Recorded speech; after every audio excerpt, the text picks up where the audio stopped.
Pada episode kali ini kita akan membahas alur film yang bertemakan tentang ninja. Film ini menceritakan kehidupan para ninja di zaman modern seperti saat ini. Ternyata masih ada klan ninja yang tersembunyi dan masih eksis bekerja sebagai pembunuh bayaran sejak ribuan tahun lalu hingga saat ini. Di awal film kita melihat seorang pimpinan klub Yakuza Machi yang berlokasi di Osaka sedang menato punggungnya. Dia terlihat kesal karena merasa kesakitan saat ditato.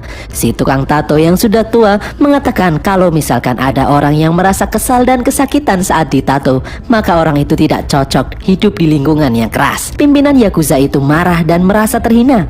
Kemudian datang salah satu anak buahnya membawa sepucuk surat yang berisi pasir hitam. Si tukang tato terlihat ketakutan melihat pasir hitam yang keluar dari dalam surat. Hal itu menandakan sesuatu yang mengerikan akan segera terjadi. Si pimpinan Yakuza dan anak buahnya tertawa dan menganggapnya lelucon. Si pria tua itu menceritakan kalau dulu seseorang juga menerima amplop yang berisi pasir hitam yang sama. Lalu kemudian hal mengerikan terjadi, mereka muncul dari balik bayangan. Semua orang tewas. Si kakek tua kemudian menunjukkan bekas luka di dadanya. Terlihat bekas luka di dada bagian kiri. Pria tua itu mengaku beruntung karena jantungnya tidak seperti orang kebanyakan dan terletak di dada sebelah kanan. Di tengah dadanya terdapat tato ninja untuk pengingat dirinya akan kejadian mengerikan itu. Para Yakuza pun tertawa mendengar cerita tentang para ninja di era modern seperti saat ini. Lalu tiba-tiba kepala salah satu anggota Yakuza itu terbelah. Mereka semua kaget dan ketakutan. Mereka berteriak, lampu-lampu padam. Terdengar suara pedang mengayun di mana-mana tanpa terlihat sosok yang mereka hadapi. Satu persatu para anggota klub Yakuza itu tumbang. Si pimpinan Yakuza menembakkan pistol ke sembarang arah saking paniknya. Saking ketakutannya, dia mengatakan akan membayar berapapun kepada ninja yang dia hadapi, asalkan jangan membunuhnya. Namun tidak ada jawaban sama sekali. Si pria tua mengatakan kalau sia-sia bernegosiasi dengan makhluk ini karena mereka bukan manusia, melainkan iblis yang dikirim dari neraka. Saat sedang panik, kemudian tangan si pimpinan Yakuza itu tiba-tiba putus dan kepalanya ditebas oleh senjata tak terlihat. Dia pun tewas seketika. Sangat mengerikan. Kemudian dari balik bayangan muncul sosok ninja yang dimaksud. Ninja itu berjalan mendekati si pria tua dengan mata yang dingin. Sang ninja tanpa basa-basi langsung menebas si pria tua. Kemudian berpindah di kota Berlin, di markas Europol. Seorang agen penyelidik yang bernama Mika Koretti menemui atasannya yang bernama Maslow. Dia memberikan hasil penyelidikannya tentang pembunuhan misterius yang terjadi akhir-akhir ini. Dimulai dari insiden terbunuhnya Ratu Korea di tahun 1800-an oleh anggota klan ninja Ozuno. Mika menyelidiki transkrip persidangan terdakwa yang bernama Kunito Musageaki, di mana jaksa menanyakan soal pembayaran 45,3 kg emas kepada klan Ozuno, di mana setelah itu tidak pernah dibahas lagi sampai sekarang. Jumlah itu sama dengan rumor yang beredar di mana ada kelompok Yakuza membayarkan 45,3 kg emas kepada klan Ozuno yang berujung pembantaian klub Yakuza Machi yang berlokasi di Osaka sebelumnya. Mika berpikir klan ini berusia ribuan tahun dan tidak pernah berubah dalam menghargai nyawa buruannya. Kemudian Mika menelusuri lebih dalam lagi. Mika menemukan keterkaitan atas insiden tewasnya Perdana Menteri Rusia Zhukov dengan klan Ozuno. Sehari sebelum pembunuhan, terdapat transfer misterius dari Bank Shanghai berjumlah sama persis dengan nilai 45,3 kg emas saat ini. Mika mengatakan kalau klan Ozuno bukanlah mitos, tetapi nyata. Klan itu menculik anak-anak jalanan dan melatih mereka menjadi mesin pembunuh. Maslow merasa semua hal ini tidak masuk akal. Dia belum bisa mempercayainya. Kemudian berpindah di sebuah lokasi penyewaan mesin laundry. Terlihat seorang pria yang sedang mencuci pakaian. Di sampingnya ada seorang wanita yang mencoba meminta bantuan kepada pria itu. Saat pria itu mendekatinya, dia bertanya, "Kamu dari klan mana? Sedang apa kamu di Berlin?" Sang wanita terlihat kaget. Kemudian wanita itu langsung menyerang si pria. Terjadi pertarungan di sana menggunakan pisau kecil. Lalu saat pemilik laundry memeriksa keadaan, dia menemukan hal aneh. Di salah satu mesin laundry miliknya, keluar darah dari dalam mesin laundry. Terdapat tubuh manusia yang tewas di dalamnya. Kembali ke tempat Mika dan Maslow terlihat makan siang bersama di pinggir jalan. Maslow mengatakan kalau dia telah menyelidiki lebih lanjut temuan Mika atas tewasnya Perdana Menteri Rusia beberapa tahun lalu. Dengan informasi jaringan KGB Rusia miliknya, dia menemukan sebuah laporan milik agen KGB berpangkat tinggi yang bernama Alexei Sabatin. Laporan itu membahas kemungkinan beberapa pembunuhan politik dilakukan oleh jaringan kuno yang canggih yang disebut 9 klan. Mika bertanya, lalu bagaimana nasib Alexei Sabatin? Maslow mengatakan kalau agen itu diusir dari dinas dengan alasan gangguan mental. Mika akhirnya lega. Maslow percaya dengan hasil penelitiannya. Berpindah ke pria yang tadi terlihat di tempat laundry. Dia bernama Raizo. Raizo memasuki apartemen miliknya. Di dalamnya terdapat berbagai persenjataan ninja. Raizo adalah seorang ninja. Di dalam apartemen, Raizo teringat dengan masa lalunya saat pimpinan klan Ozunu, Lord Ozunu, memperkenalkan dirinya saat masih kecil di hadapan anak-anak murid klan Ozunu lainnya. Di memori yang lain, terlihat Lord Ozunu menyuruh para murid untuk menguasai tubuh mereka. Rasa sakit, lapar, haus, termasuk anggota tubuh, darah, dan kulit adalah hal yang harus dikuasai. Kemudian Ozunu terlihat menyayat telapak tangannya dengan pisau. Lalu kemudian dia menggenggam tangannya dan mengucapkan beberapa mantra ninja. Lalu saat dibuka, luka sayatan di telapak tangannya telah hilang, sembuh dengan sendirinya. Itulah kekuatan klan Ozunu. Itulah jalan ninja mereka. Siang harinya terlihat Raizo telah berhasil melumpuhkan temannya di dalam sebuah pertarungan.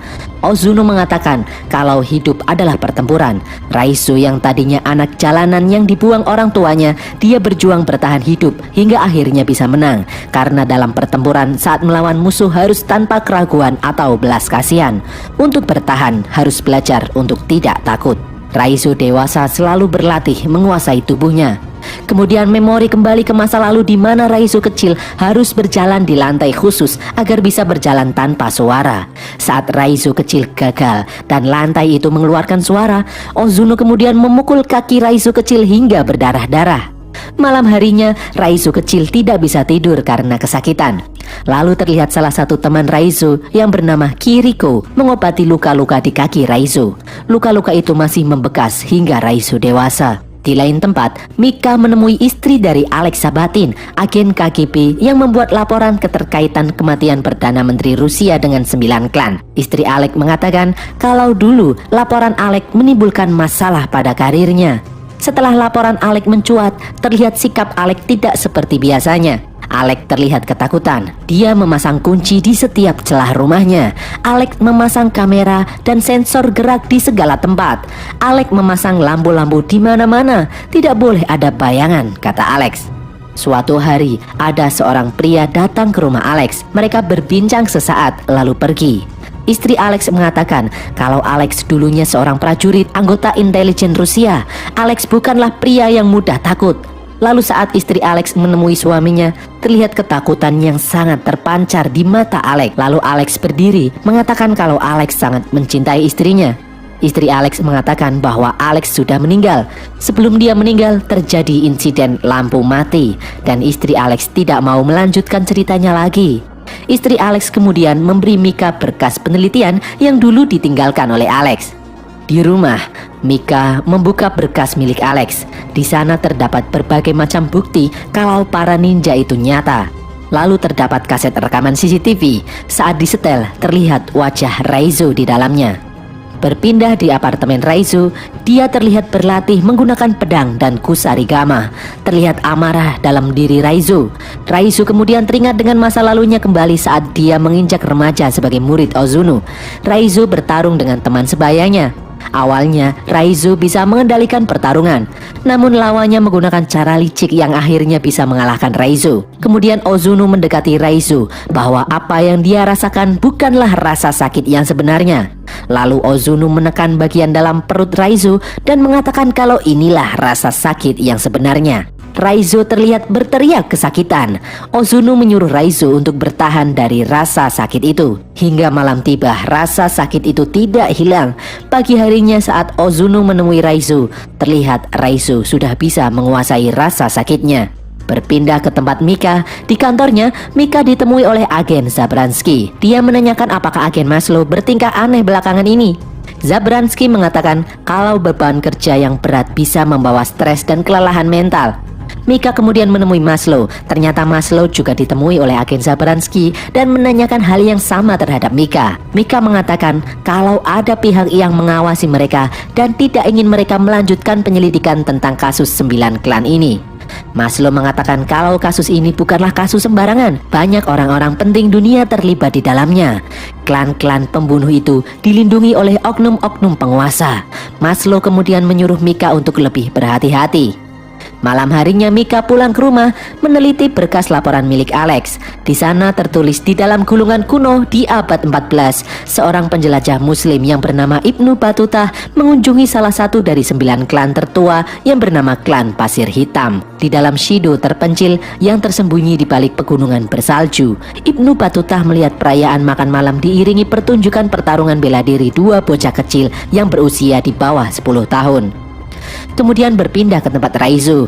Saat di perjalanan, Raizo teringat masa lalunya bersama Kiriko. Terlihat Kiriko memotong tali bonsai. Raizo yang melihatnya mendekati Kiriko dan mengatakan kalau Kiriko akan dihukum karena tindakannya. Kiriko mengatakan kalau jantung pohon akan tahu kemana mereka tumbuh. Raizo menjawab kalau pohon tidak punya jantung, sedangkan menurut Kiriko semua makhluk hidup mempunyai jantung. Raizo lalu menjawab lagi kalau dirinya tidak mempunyai jantung. Kemudian Kiriko menempelkan telinganya ke dada Raizo, lalu mengatakan kalau Kiriko mampu mendengar detak jantung Raizo dan mengatakan kalau jantungnya merindukan Raizo. Raizo pun tak percaya. Kiriko kemudian menyuruh Raizo mendengarkan detak jantungnya. Kemudian di suatu masa, Raizo muda terlihat ditutup matanya oleh Ozuno. Raizo harus bisa hidup tanpa indera penglihatan selama setahun penuh. Raizo bertarung dengan hanya mengandalkan indera pendengarannya. Awalnya Raizo belum bisa menyesuaikan diri, namun kemudian indera pendengaran Raizo mampu meningkat tajam dan bisa bertarung tanpa melihat. Raizo mampu mendengar gerakan lawannya dan dapat mengalahkannya. Malam harinya saat istirahat, dengan kemampuan indera pendengarannya, Raizo mampu mendengarkan detak jantung Kiriko yang berdetak seirama dengan detak jantungnya. Raizo pun tersenyum. Di lain hari, Kiriko terlihat mampu mengalahkan lawannya di dalam pertarungan. Kemudian Ozuno memerintahkan Kiriko untuk menyayat lawannya menggunakan pisau. Namun Kiriko menolaknya. Ozuno kemudian melukai pipi Kiriko dan menghukum Kiriko. Malam harinya, Raizo yang kasihan menemui Kiriko di dalam kotak hukuman. Raizo memberikan air minum kepada Kiriko yang terlihat kehausan. Di lain hari di suatu malam terjadi hujan lebat. Raizo melihat Kiriko sudah tidak berada di tempat tidurnya. Raizo kemudian mengejar Kiriko yang hendak kabur. Raizo berusaha menghentikan aksi Kiriko karena akibatnya akan fatal. Namun Kiriko tetap melanjutkan aksinya untuk kabur karena hidup yang sebenarnya berada di luar sana.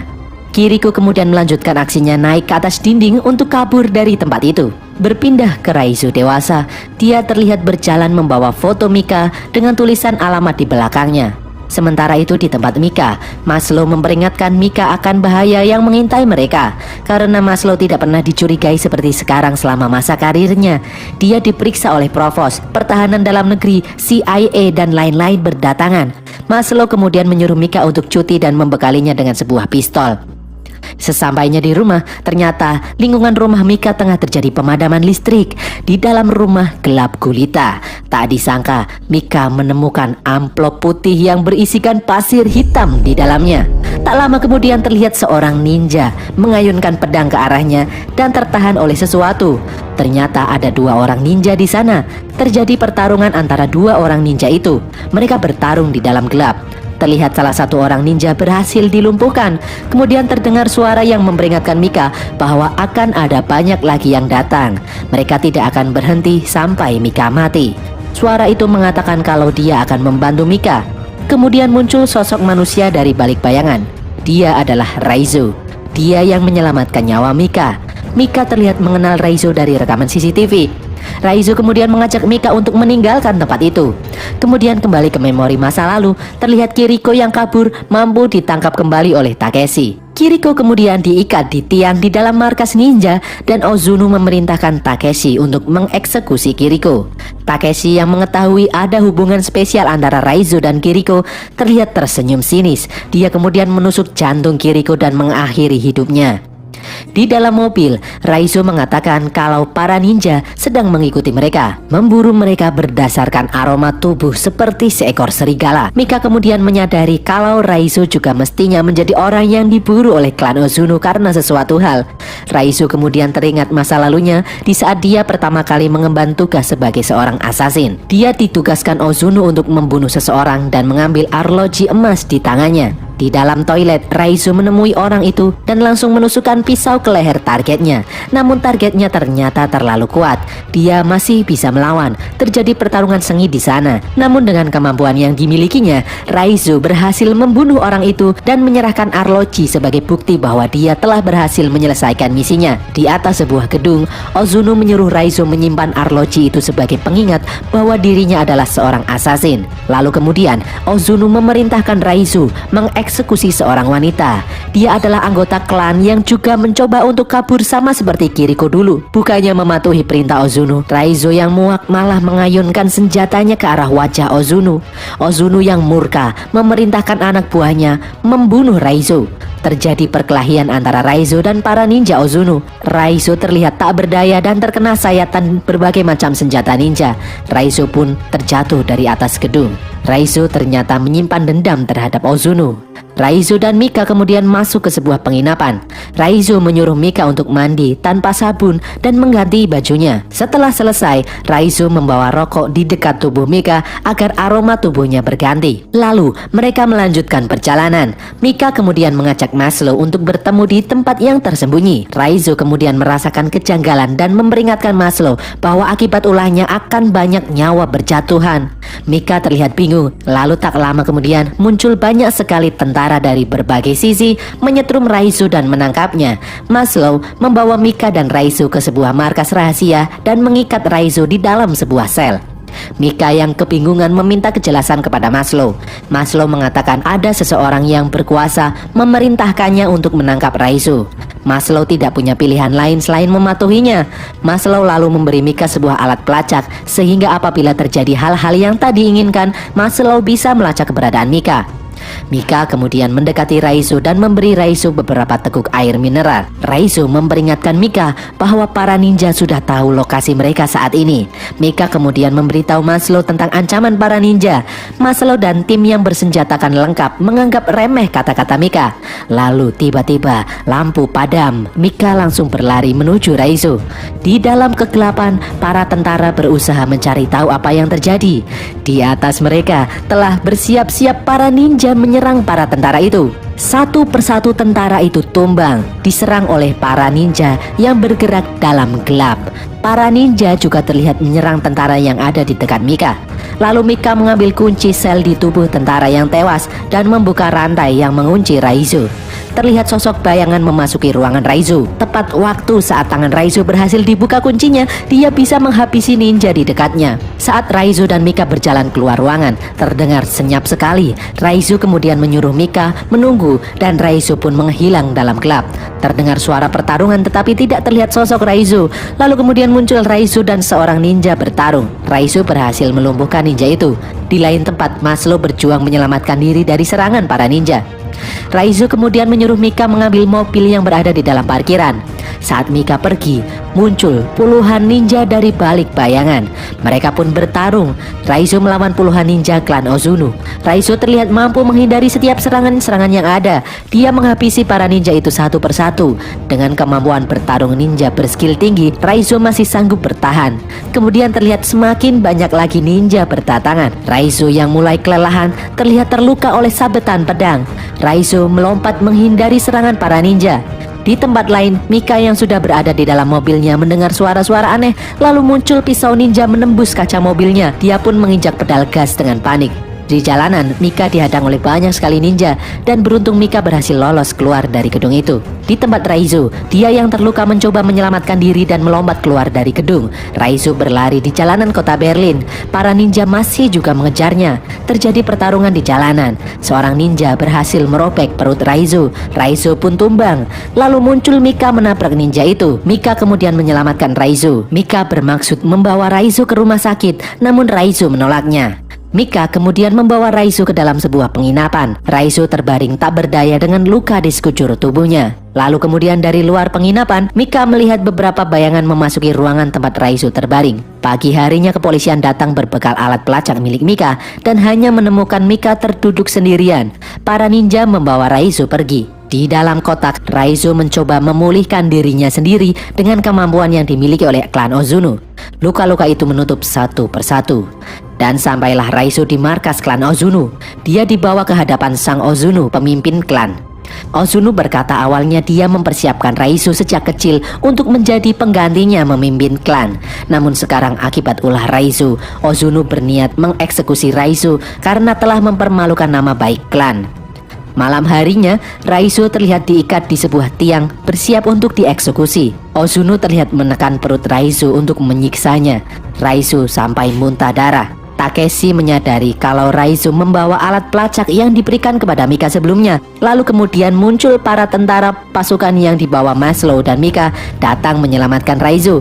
Raizu ternyata telah menunggu mereka. Mika kemudian melepaskan ikatan Raizu. Terjadi pertempuran antara pasukan militer melawan para ninja. Para ninja terlihat mampu mengatasi ancaman dari para tentara yang menyerang. Lalu Takeshi memasuki sebuah ruangan. Di dalamnya sudah terdapat Raizu dengan dua pedangnya siap bertarung. Takeshi menyuruh 4 rekannya menyerang Raizu. Lalu terjadi pertarungan ninja tingkat tinggi. Raizu terlihat sanggup menumbangkan mereka satu persatu. Lalu kemudian giliran Takeshi yang melawan Raizu. Takeshi terlihat cukup kuat. Mereka berdua bertarung di antara kobaran api. Raizu mengingat bahwa yang mengeksekusi Kiriko adalah Takeshi. Raizu terlihat marah dan menyerang Takeshi bertubi-tubi. Takeshi yang tak berdaya akhirnya tewas di tangan Raizu. Raizu kemudian berjalan mendekati Ozuno dan akhirnya Raizu pun bisa berhadapan langsung dengan Ozuno.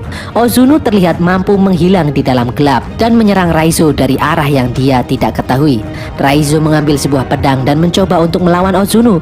Terjadi pertarungan ninja yang sangat brutal antara Raizu dan Ozuno. Meskipun penuh dengan luka, Raizu masih berusaha terus bertarung dengan Ozuno.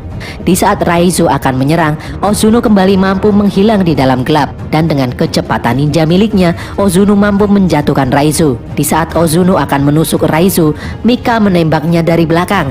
Raizu menyuruh Mika untuk lari, namun terlambat. Ozuno terlihat menghilang di dalam gelap dan muncul di belakang Mika. Dengan mudah Ozuno menusuk Mika tepat di jantungnya. Melihat Mika tumbang, kali ini Raizu dengan kecepatan ninjanya mampu menghilang di dalam gelap dan menyerang Ozuno secara bertubi-tubi sampai lengan Ozuno terputus. Ozuno yang sudah tak berdaya kemudian langsung dieksekusi oleh Raizu. Raizu pun mampu mengalahkan Ozuno. Lalu Raizu mendengar detak jantung Mika. Raizu pun membopong Mika keluar dari bangunan itu. Raizu mengatakan kepada Maslow bahwa Mika baik-baik saja. Mika memiliki jantung yang spesial yang berada di sebelah kanan dadanya, tidak seperti manusia pada umumnya. Mika akhirnya bisa siuman. Di siang harinya di tempat persembunyian klan Ozuno saat api sudah padam, Raizu terlihat sendirian di markas Ozuno. Raizu melihat ke arah tembok yang dulu dinaiki oleh Kiriko untuk kabur. Raizu kemudian mengikuti jejak Kiriko memanjat tembok itu. Di atas tembok, Raizu melihat pemandangan yang sangat indah. Di antara pegunungan yang menjulang tinggi, Raizu akhirnya bisa menghirup udara kehidupan yang sebenarnya seperti yang Kiriko janjikan dahulu. Dan berakhirlah rekap alur film Ninja Assassin ini guys.